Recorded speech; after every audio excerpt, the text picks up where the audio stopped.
we just were here to, in case anyone connected, to say yeah that it maybe we won't have a call today.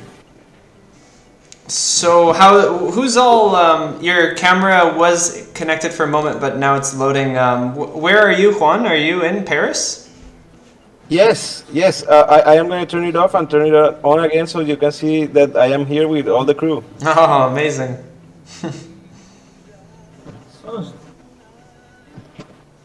Yay, John! Let me. We need him here. I I know. know. Yeah, I miss you guys. I wish I was there. Well, man, Well, sorry guys, I'm great screen. have I'm gonna go to a great day. Awesome. Are there? So, what's the plan for today? Or it must be afternoon there, right? So, are the? Actually, is the conference finished, or is it still going? Yes, yes. No, the conference is finished, and there's like an event, but like it's been really hard to enter, and most of the people is in the line waiting to be like checked. we So, tried. yeah. If they kick us out. Some weeks. So you're gonna have your own party? We can. Yeah, if they don't let us in, if they don't let us in, we will make our own party. Yes. Awesome. So how was the conference? Did Getting that done. Amazing. Yeah. Yeah, super interesting topics, and like for my own point of view, now I see that the community is a little bit more mature, and yeah, like they are including more cultural and governance topics in all and legal topics in all the conference, and like yeah, even Vitalik's talk was like take away that much relevance to DeFi because it's not like the real purpose of Ethereum. Wow. So what did he say is the real purpose? Hey, hey, Lauren. Yeah, he mentioned some low hanging fruit and like some interesting topics, but like making value, but not economic value, but like from utility. Sí, muerto, pero yo me muero mañana por Ya. Mañana en el estadio, por favor.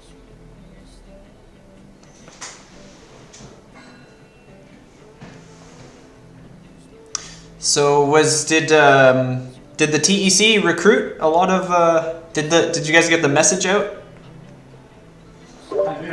Yeah, we made a pitch in several of the conferences, but I think that people is like so like busy that they haven't had like time to like yeah. But I think that in the next days we will for sure see some changes in the hatch.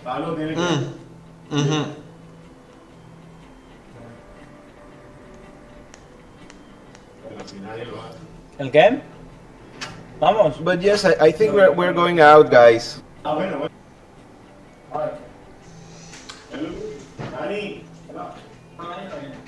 Sweet. So did you guys make it into the event, or are you in there already? No, we are in the house.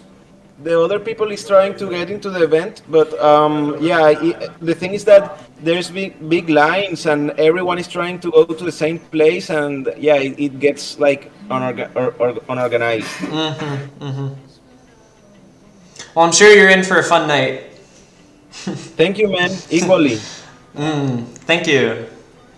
Thanks, John, So for coming. Awesome. let's Is keep that it- Zeptimus? I think that's Zeptimus, right? Yeah. Yes. I can't see the video. The video's frozen, but I can tell by the voice. Oh yeah, there we go. Oh.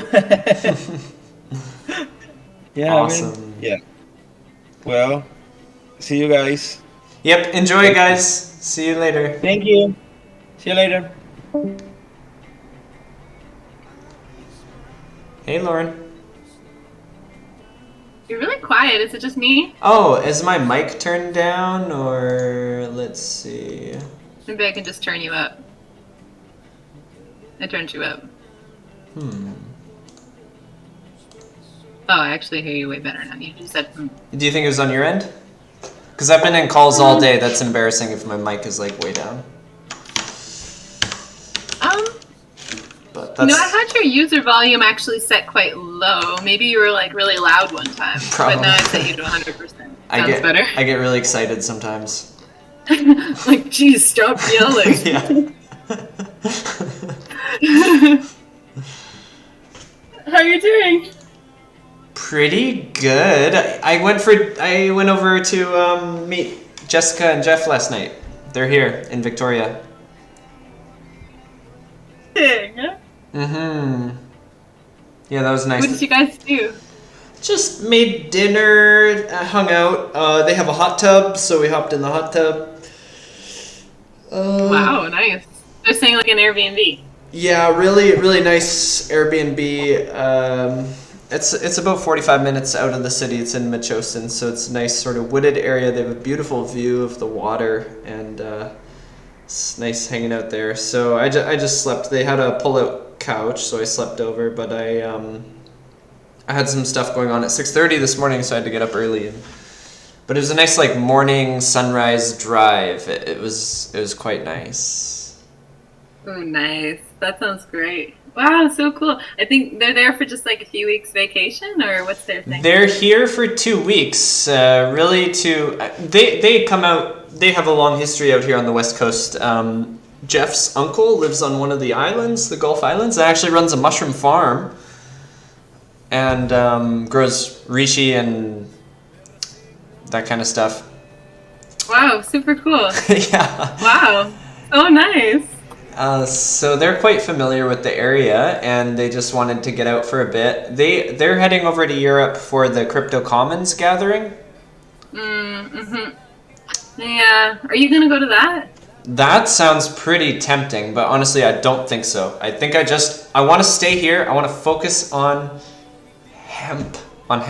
I want to like start really getting involved in hemp and regenerative agriculture. I just feel like I see a lot around me in my network here, like being activated, and I want to just jump in and get full leverage. I want to like be here now. Like I'm here in this spot.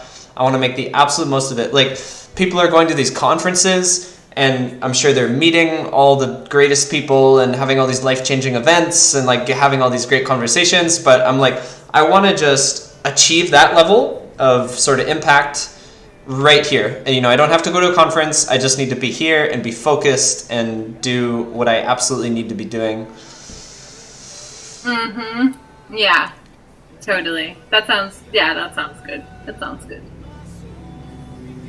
Mm-hmm. I think there's something to be. Yeah, I don't know. Sometimes I have a hard time like leaving the awesome things I have going on. And you're like, yeah, this could be good, and I could like potentially meet people and do things. But like, I don't know.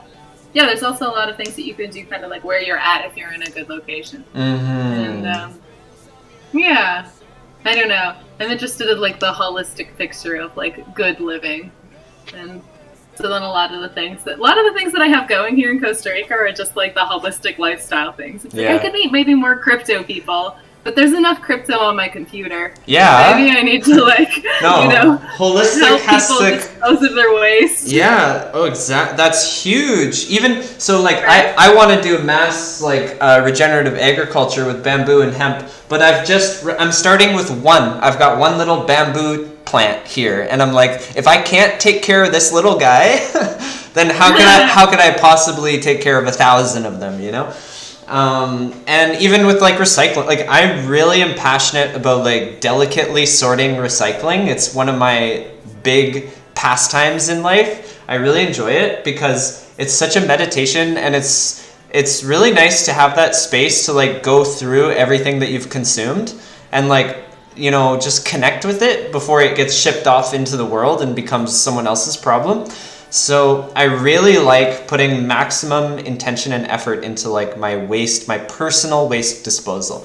And I'm like, until I get this right, I'm not going to be able to go fix the world and get everyone else to like do waste properly, right? Which I would like to do. Right. But if I can't do it myself on a singular, like, one person level, there's just no hope that we can, like, all...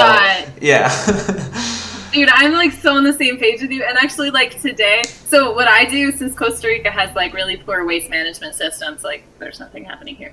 I like do my own compost. Okay, that's easy. And then like with all my plastics, I make like bottle bricks. So I stuff them into like an empty bottle, and I just like, you know, really pack them in, like, you know, so for 1 month I'll have like, no, probably like 2 to 3 months I have like a gallon that I kind of go through, where I just like I pack all this plastic into the bottle brick, and I always like make it clean, and then you can use those bottle bricks as like a foundation to like pour concrete over and like make compost with it. So I do that. I burn all my toilet paper and like my paper garbage. Then I have like the odds and ends, like some cans and things, but I try just not to buy that shit. Like I try just not to buy Tetra packs, because then they become this like question of like, what do I do with it? And so like I'm really good at managing my own waste. I produce like very, very, very, very, very little garbage. Like at the end of like, you know, 8 months of being here, I have like 3 bottle bricks that are like super packed, and then like, you know, like a little box full of my like a box of fame full of like, you know, a couple of containers from mushrooms, or like or like my cans.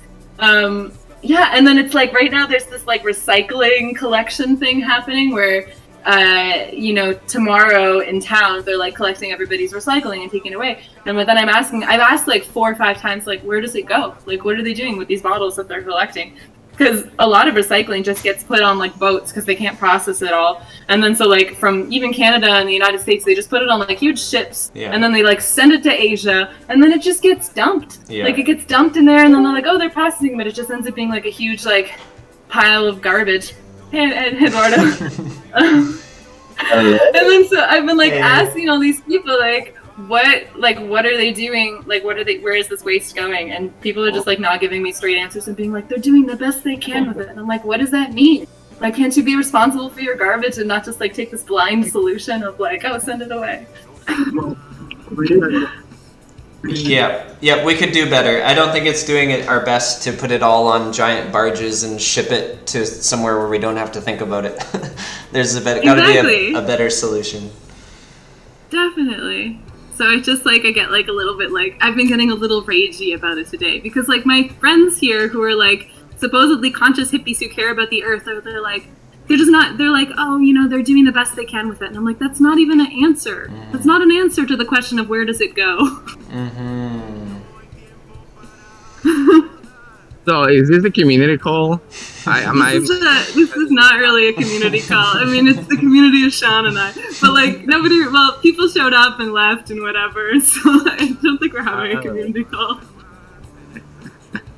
I thought Griff would be here. No, Griff didn't come, but I heard that he was going to come, but he didn't. Yeah, me too. Yeah. Oh, look, it's Chewy. There you go. Nice, here we go. Now it's a community call. Oh, yeah. Yeah, I mean, I left him like an hour and a half ago. So, oh yeah. Cool. Yeah, Chewy's on the subway. I was just there, Chewy. So, are you guys headed to the party? No, I'm not. I'm tired, so no party for me today. So you're just walking around the city? Yeah, I'm walking back home, basically. Nice, looks beautiful. It is. I mean, it's sunset, so everything looks beautiful in sunset.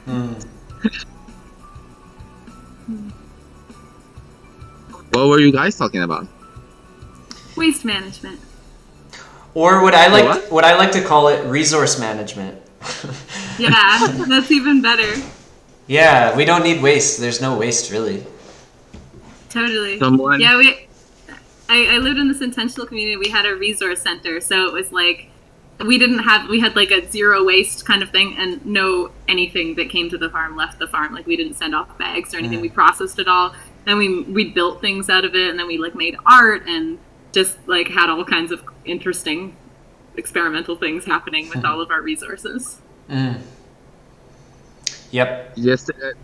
Today, someone who seemed to be very important was having a conversation with Griff about, rather than calling conflict management, he wanted to call resources resolution or something like that, because he felt the name management and conflict was not the right one, and you just remind me of this kind of concept of if there is resources, there is a conflict. If conflict is a resource, and then you just don't call it conflict because it's a resource, it's a possibility, and so just putting that out there. That's cool. It's like nice to choose positive words to describe the things that we're trying to solve. Yeah, someone was telling me about training orcas. You, you guys know orcas, right? Like killer whales? And they said that orcas absolutely do not respond to negative reinforcement. You can't punish them. They said, actually, if you punish an orca whale, it'll literally just eat you. And that's happened. And so they say the only way to train an orca is to use strictly positive reinforcement. And how you do that is you have to just let it, at first, you just let it do whatever it wants. And if it ever does something that somewhat closely resembles the behavior that you'd like to reinforce, then you reward it. So you can only reward it. You can never punish it away from other behaviors. So you let it completely take its random path. And as it moves towards desirable behavior, you give it rewards. And then it'll start to gravitate. So it's like a training environment. With dogs, you can use negative reinforcement. They'll respond very well to, like, they feel kind of shame and it can guide their behavior. But with orcas, it doesn't exist. They do not respond to negative reinforcement. So everything has to be positive. And you can still achieve the level of results. There's, in orcas that learn to do all sorts of trained behaviors and cool stuff. I mean, they're brilliant creatures, but yeah. That's super interesting. Yeah. Yeah, actually, I mean, I the same with my dog, Maxie, actually. I don't really, negatively reinforce anything. It doesn't seem very functional. And I think the only reason he listens to me and respects me is because I, always, am nice to him. And then when I ask him to do something, he knows, okay, I'm going to help you out with this. Yeah, the respect that they build. Mutual respect. Yeah. But I think it's also cool because I thought about this as well with people, people that I'm in a relationship with, and I'm like, oh, I don't really like when this thing happens, but I like when this thing happens. And, when you're, constantly complaining, oh, don't do this, then oftentimes it, creates, a strain. Yeah. And just, makes the situation not feel good. So it's how can we, optimize the situation feeling good and then in some way also, create more of the things that we want. I don't know how much of that is just careful manipulation, but it seems to make sense. Do you know? Yeah, well, exactly. And I mean, manipulation is always a funny word, but if it's rooted in intentions, and especially if there's sort of a manifest or a predetermined intentions between the relationship or the people, or if it's purpose driven, then if you're using sort of this positive feedback to guide the relationship towards to be aligned with those intentions or the purpose that was established, then to me that's beautiful. To me that's I've really been getting into that way of living, purpose driven relationships. Yeah, that makes a lot of sense. I like that too. It's also a good positive spin on the thought of manipulation. It's let's just not say manipulation, but purpose driven. Yeah, that's funny. That comes up actually in the world of token engineering. It just the other day we were talking about how you could sort of control prices, and someone was coming from traditional banking and they're like, isn't that market manipulation? And we were just well, nowadays we call it token engineering. But it's so weighted, it's bringing all this baggage from prior worlds of if you try to exercise any sort of control over dynamics of an economy or a market, there's this blanket term of hey, that's market manipulation. But actually it's just control systems. It's design and engineering. It's getting the results that we wish to manifest. So yeah, there's a lot of limitations that we inherit from the language of prior worlds, and just I think stemming from sort of dominator culture and colonialism. There's so much constraint over how people, there's a lot of reduction of autonomy in traditional systems. So a lot of that like language, the baggage that comes with the language gets carried over. And for me, it's just fun to break that of like, it's not market manipulation, it's token engineering. Yeah. I find it so appealing to see a white man talking about colonialism. It's like it's so nice to have that conversation. Yeah, modern colonialism is everything. It's so. I think it's like the problem with policing too. I had this conversation. Oh, I got to see Jeff and Jessica last night. They're here in Victoria. We had dinner together, and this came up. I think the problem with policing, like when you see it, especially in the States, with the whole Black Lives Matter movement, is it's like micro-colonialism. It's something I noticed, that an issue that it was arising, people were talking about this, how typically police are not policing their own community, you know? They all go to like a dispatch and then they go police a certain region, and none of them actually live in that region. So you have these police officers who are in a community that they're not from. So it's like this sort of they might be in the same city, but a different region within the city that they're policing. So it's kind of like a micro-colonialism. There is a reasoning for that. Most of the times is that I don't know in the States, but in Panama, when poor people only have two options as a job, you are either a teacher or either you are a police.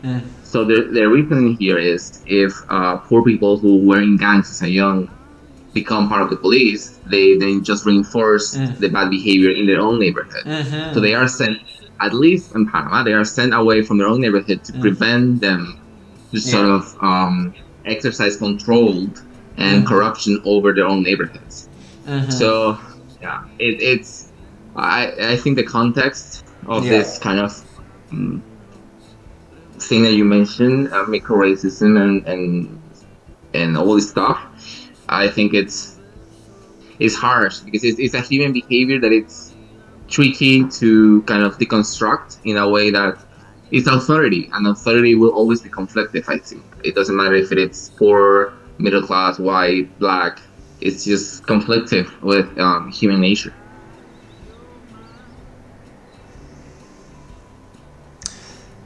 Yeah, and it's definitely a complex system. There's so many aspects to it. Anyways, guys, I will leave you two to keep talking. It was nice to see you. Thanks, Edu. Nice to see you. Take care. Bye. Take care. Bye. Enjoy.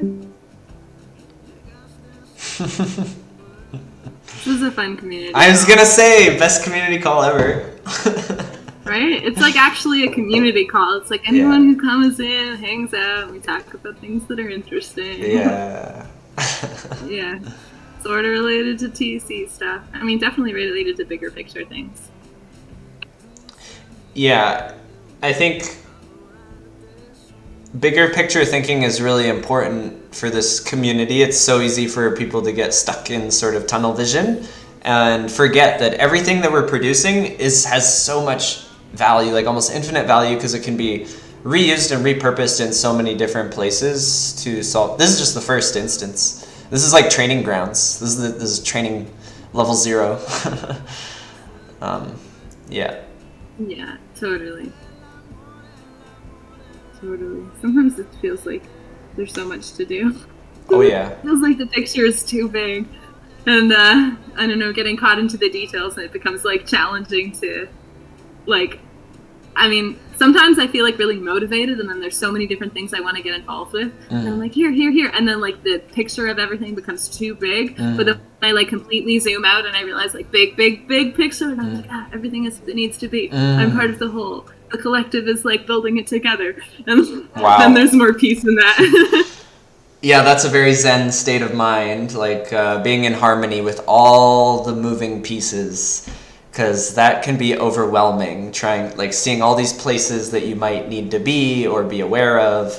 I think we're all familiar with that feeling of like, whoa, and just like getting way overwhelmed in a moment.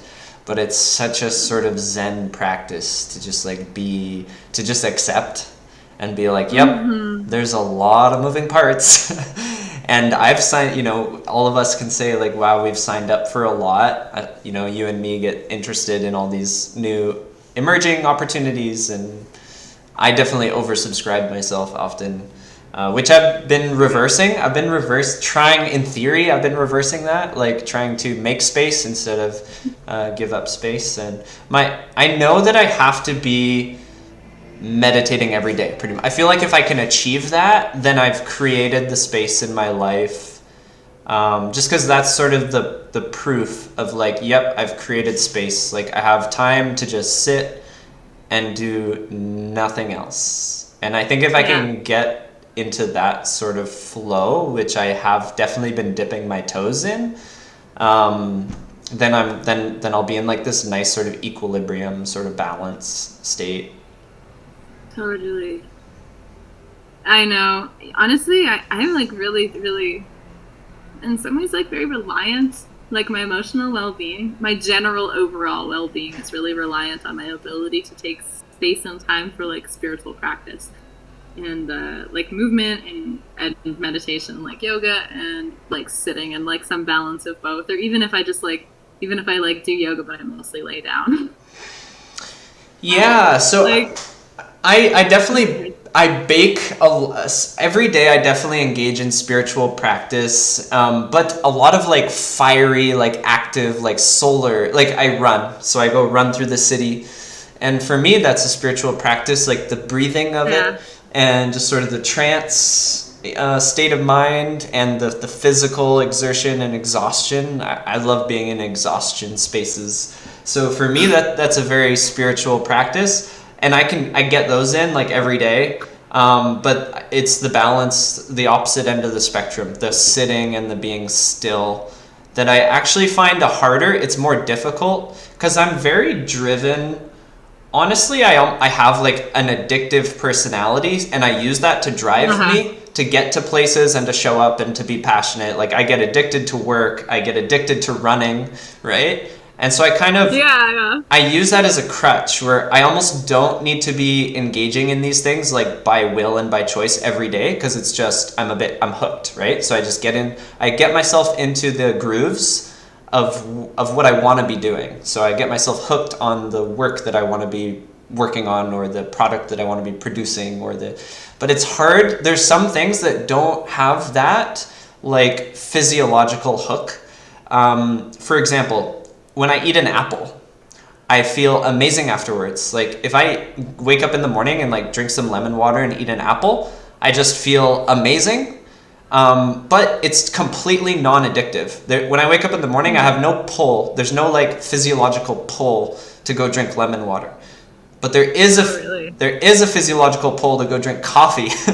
Like, you know, so I get a little bit out of balance with leveraging that, like, I almost train, speaking of training, I almost train my brain, like I fix the dopamine attractive receptors to like pull me into the places I need to be, but almost to it being a crutch, you know? So that's the sitting still is the opposite end of that spectrum. Like sitting still is not addictive. Even though it can lead to like immense pleasure and immersion and bliss, I don't find it's like addictive. It's something I have to actively choose. Yeah, definitely. I mean, yes, I kind of agree. Like, I think it's true. I think like coffee is definitely like physiologically addictive, and people, like lots of people, even myself, like if I have, you know, I don't almost never drink coffee, but once in a while I do. Once, like I'll have one coffee and I'll be like, that was great, like special treat. And then the next day I kind of want it. And then I have it 2 days, and then it's like the third day I kind of need it. Yeah. And I can see this like distinct like, but like, I don't know, you use lemon water as an example, which is like kind of funny. You don't feel like in the morning this like physiological pull to like have lemon water. And it's definitely not for me the same pull as coffee, but I've had lemon water in the morning every day for like the majority of my basically my whole adult life. Like when did I start doing this? Probably like 16. So it's been like over a decade of just lemon water every morning. So then like some mornings I wake up and there's no lemons, and I'm like I'm like, oh, I'll just have regular water. And it like, I mean, I don't need it, and it's not like my whole day is ruined, or like that I think about it forever and ever the rest of the day, but like I definitely miss it, and I wanted it, and like I didn't get to have it, and I feel that.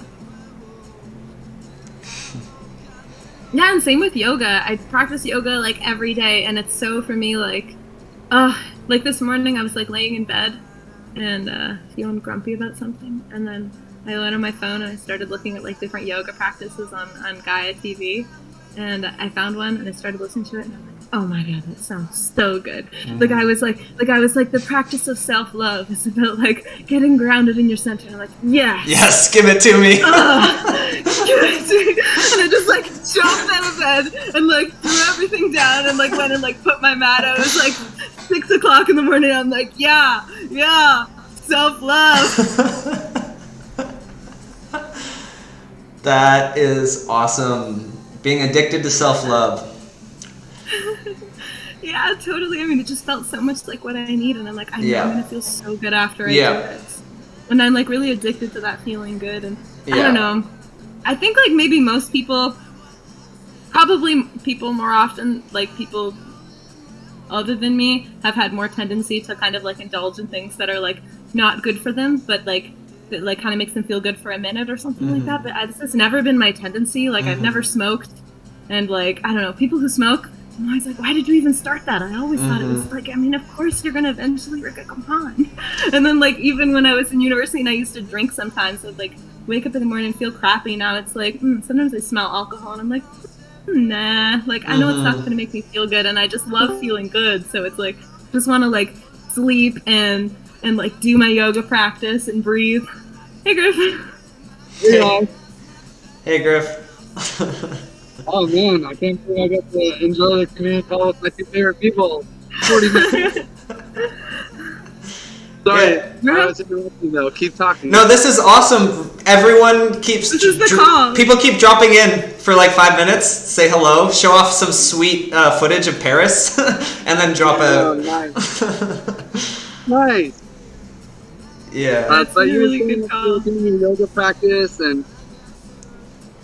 Just talking we were about talking feeling about, good. Like why people make decisions that make them not feel good. In fact, it's so common. It's like a majority, you know, like alcohol culture and cigarette smoking. Like why? How do people start that? You know, it's like where at what point and why are people? And we all do it. Even Lauren, I'm sure at some level there's one or two things. But all of us, right? And most of us are making decisions that make us not feel good in the end. So like why? Why is that? Yeah. And we were also talking about, well, actually it kind of started because Sean was saying he doesn't feel like a physiological like pull or attraction to some things like having lemon water in the morning. And I was like, I do. I wake up in the morning and I'm like, I want that lemon water so bad. Yeah, that's so awesome. Yeah, I don't know why. Okay. I don't know why. I don't understand. Like, did you guys ever listen to like Eckhart Tolle and the pain body stuff? A little bit.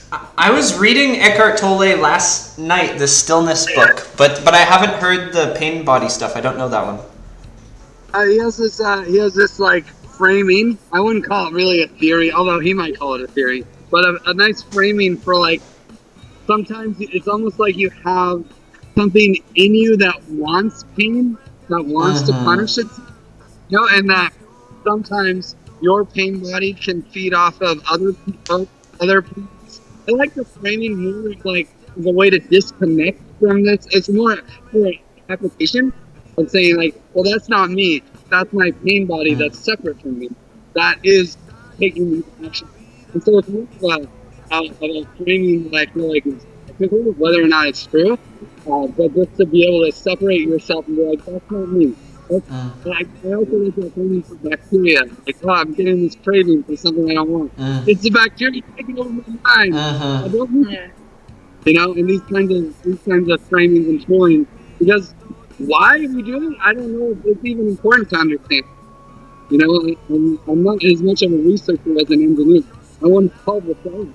You know, and so it's like, well, what does it take to solve the problem? Usually stories. Yeah, totally. I think it's also interesting how often, like, I don't know, we'll almost look for scenarios in which, like, we are reconfirmed, or, like, you know, we have, like, our stories, like, oh, I don't get invited to stuff. And so I look for, like, opportunities to, like, not be invited to stuff. And then I'm like, yeah, it's the truth. It's the truth. And it, like, confirms this thing in my ego that, like, doesn't feel good, but in a way feels good because it's, like, that confirmation. It's just, like, this, like, ego confirmation. And I think that, like, I don't know, as we kind of, like, grow and get over some of our shit, then we can kind of, like, get over our tendency to look for scenarios that are, like, confirming our, like, negative self stories. And the awareness. So that sounds like what Eckhart Tolle is getting to, like the utility of stillness and space and quietness to like notice those really subtle sensations that emerge instead of reacting to them. It's funny because I was just reading his book on stillness. Oh, I got to go for dinner last night with Jess and Jeff. They're here in Victoria. Oh, nice. It was epic, yeah, and we jumped in the hot tub. It was tons of fun. Oh, yeah. Yeah. Was that the first time you saw them since they've been over there?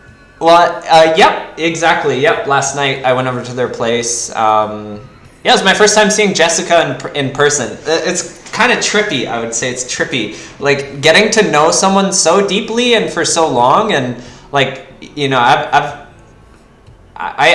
meet with Jessica a lot online. Like at least every week we end up hopping in the same call and kind of and face to face. You know, video calls. It's really approaching reality almost. Like you know, video calls today are pretty realistic. It's almost like being in person. And so it was just really a trippy sensation to see Jessica in the flesh after like feeling like I know her so well, you know, and like she's like an old friend and a mentor and all these things, and just having the physical body experience. I was really reflecting on that, especially as we move towards like VR and things like. And younger generations who are just growing up now, especially in COVID, where like life is online. It's going to be interesting how people form like really deep relationships over the internet, and then having the experience of meeting physically. But it's kind of cool because it's like we have multiple worlds now. Like you can fully know someone in the digital world, and then you can also get to meet them and get to know them in the physical world, and it's almost like two whole experiences. Yeah, it's really funny how some people are like exactly how you would imagine them, and some people are just totally different. Yeah. Totally different. It's like, whoa, no way. Yeah. Yeah. Totally. I wish I got to meet more people this way so that I could have like more points of reference and experience. But yeah, I don't know. Like it's always something strange. Like it was really like interesting and strange to meet you, Griff, when you came, because it was like, oh, I don't know, you were definitely taller than I thought, but different. Something different. Something feels different. I don't know. And so it's just, I don't know, it's just really interesting. I think there's like, the computer looks very realistic. Like the people on the screen, they look similar to that they do in real life, but you don't always get the same energetic feeling in a way that's more tangible. And so that's really cool. But then, I don't know, and then also then I don't know, then I feel like once I know somebody in person, then when I see them again online, it's like I can connect more into that like same energetic space that I did in person. But like if I've never had that experience, there is this like pane of glass. Yeah. That's like between me and the full experience of the person. Definitely. When there wasn't COVID, you know, I made sure that there was always like the pane of glass. It's almost like a prison window in some ways. Yeah. Yeah. Oh. Hey.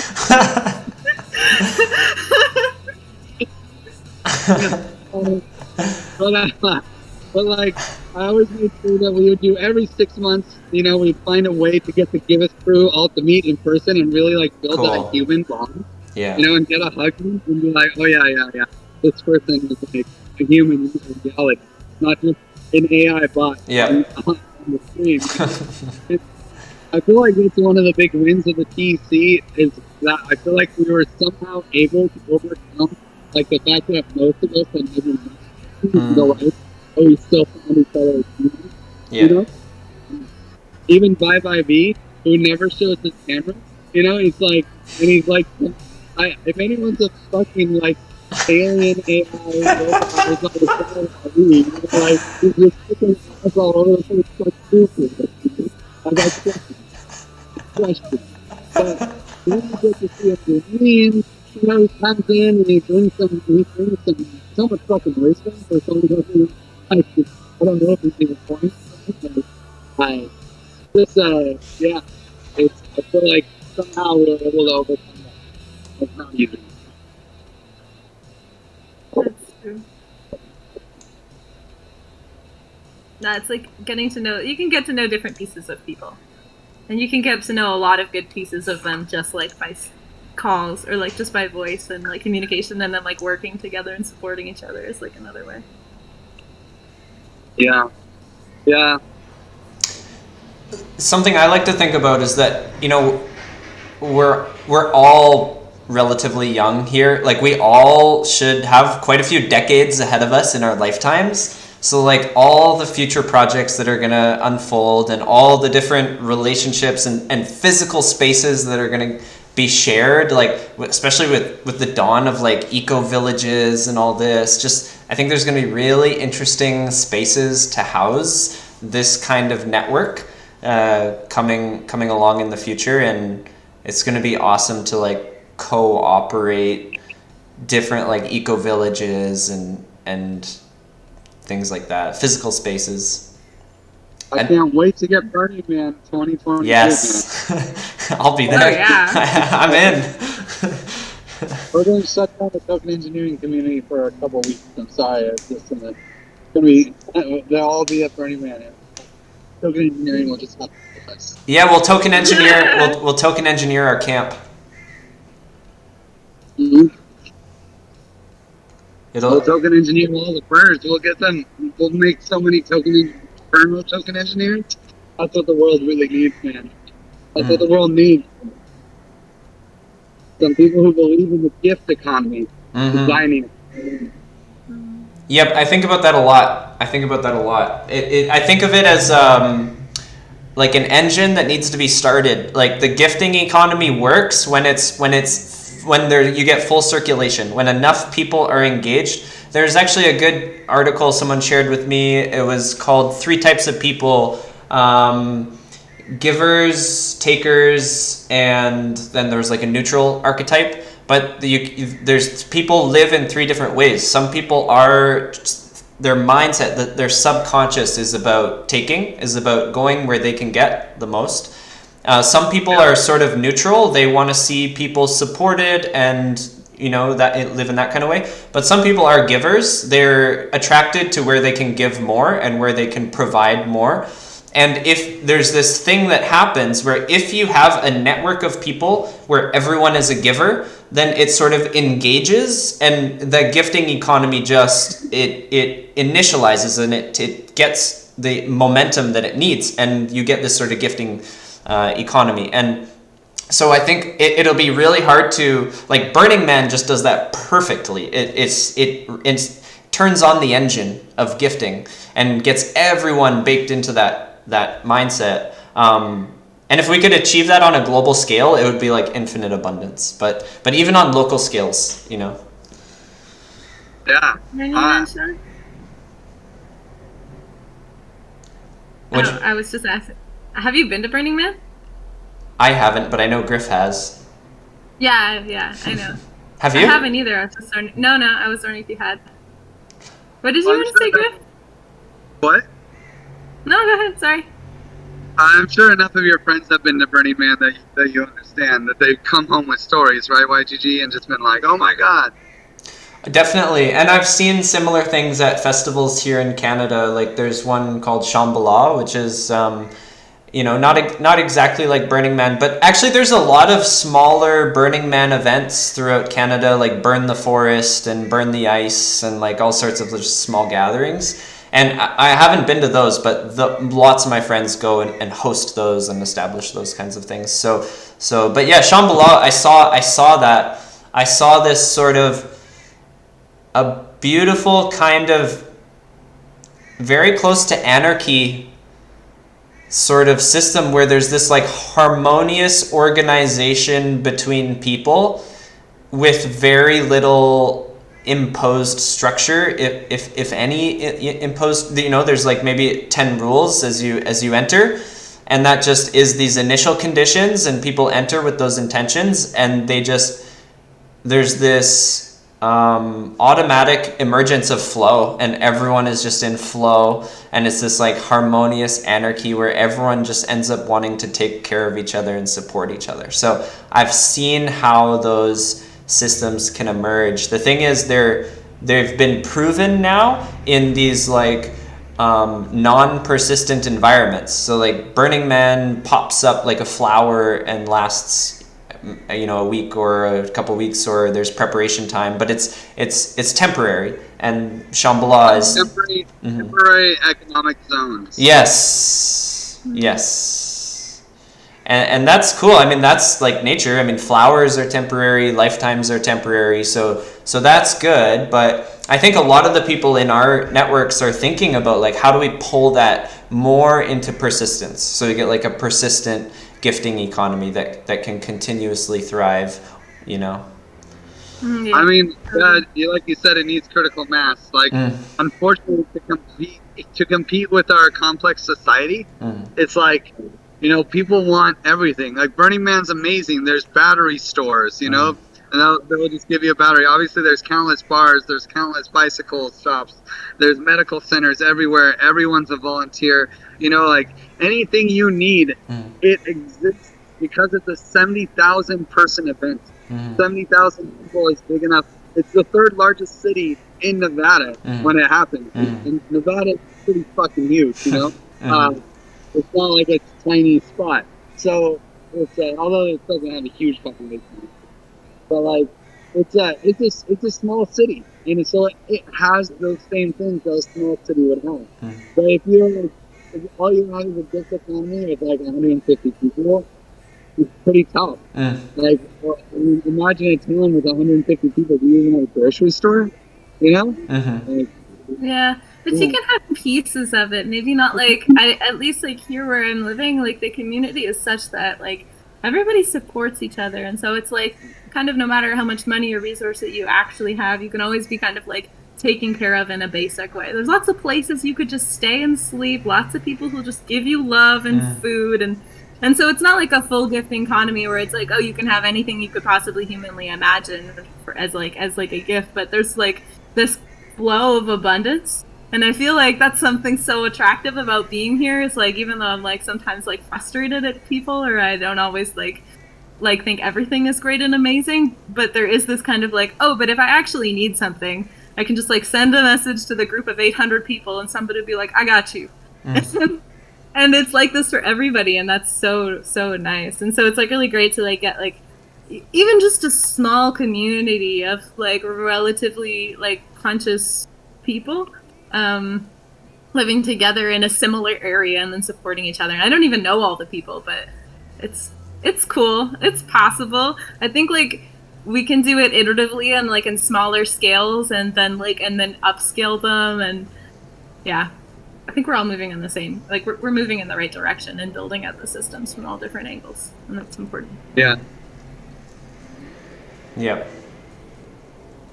Something you said, YGG, reminded me of, I can't even remember what it was at this point because we tangented like a couple times. But it reminded me of this, my favorite chapter of the Tao Te Ching, which I assume I read like that chapter. And I think it was something about like having like just these 10 principles and like letting go of the rest and just like letting the anarchy kind of take over. And this was like back in the days of the Tao. The Tao wasn't supposed to be called the Tao. It was supposed to be that the Tao would name itself once it got its governance going, or changed the name to something. And one of the runners was chapter 57, because of this verse in the God of Kings. Right? And I pulled it Oh, up. I actually posted it on OneHive, but it's so beautiful. I kind of want to read it. Is that cool. Absolutely. But yeah, you just made, so there is a line from the Tao Te Ching that is like, the Tao is that which cannot be named. So you just made me think of that, talking about how it was supposed to have a different name. Oh no! Was the Tao doomed to never be named? Well, we were going to call it Chapter 50. I was pushing to call it Chapter 57, honestly. Because I'm influential, it was in the running. But here's how it goes. If you want to be a great leader, you must learn to follow the Tao. Stop trying to control. Let go of fixed plans and concepts, and the world will govern itself. The more prohibitions you have, the less virtuous people will be. The more weapons you have, the less secure people will be. The more subsidies you have, the less self-reliant people will be. Therefore, the master says, I let go of the law, and people become honest. I let go of economics, and people become prosperous. I let go of religion, and people become serene. I let go of all desire for the common good, and the good becomes common as grace. Amazing. Yeah, I love it. It's like, if you let go of all this shit, people will figure it out, and it will work out, assuming that you have a trusted seat.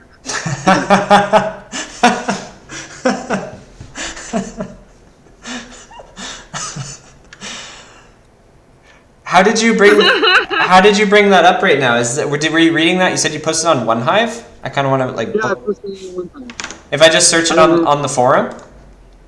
Yeah, I didn't even put it in Google. OneHive, Tao Te Ching. Oh, cool. Or 107.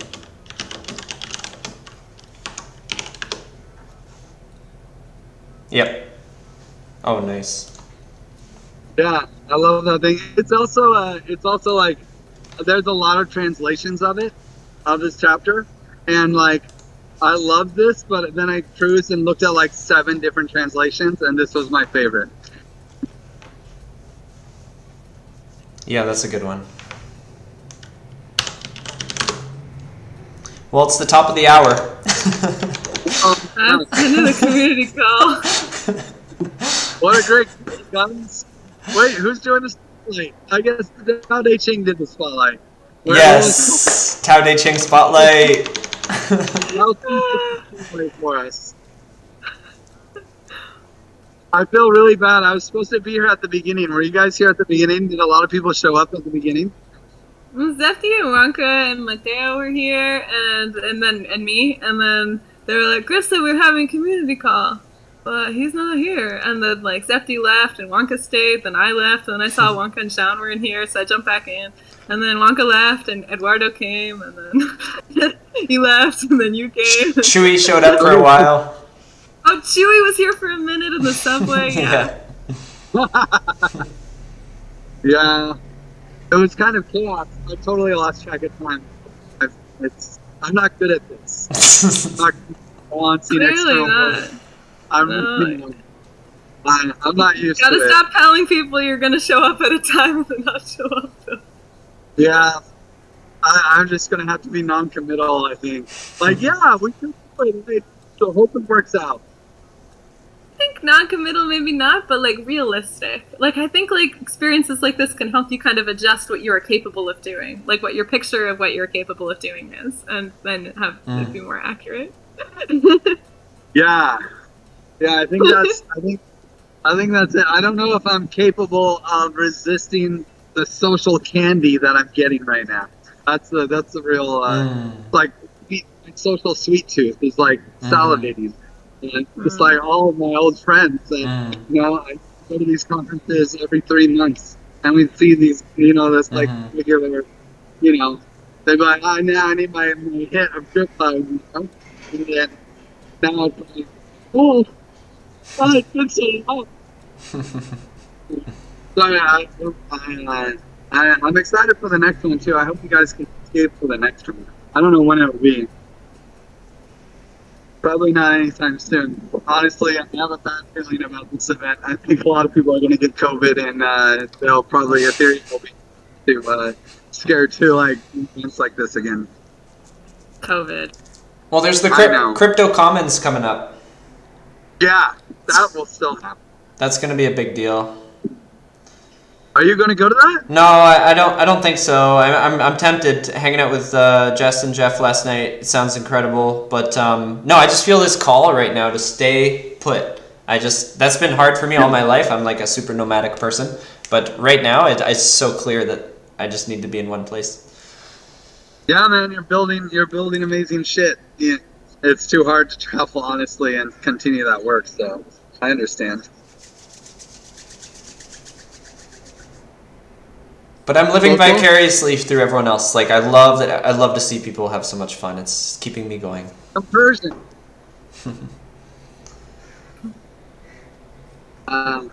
Cool. Well, I should probably get back to the party. You guys want to see where we are? Nice. We're in Paris. Cool. Wait, is that the Ledger party? It's like outside? Looks nice. It is. It's a rooftop party, so no one really has to wear masks, and it's very chill. Cool. Nice. Nice sunset. Looks beautiful.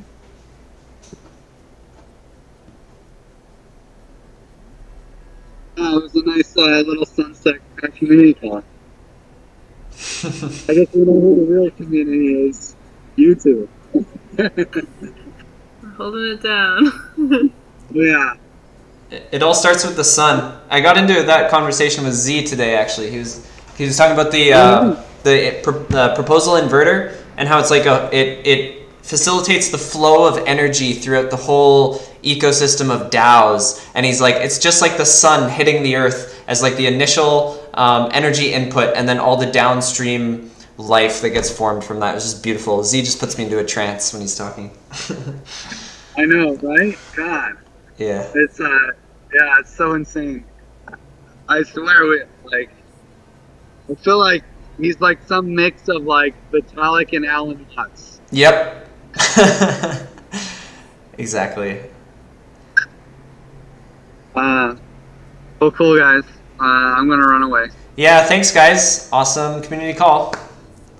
Yeah. Yeah. See you next week. Exactly. Bye. Bye. Bye.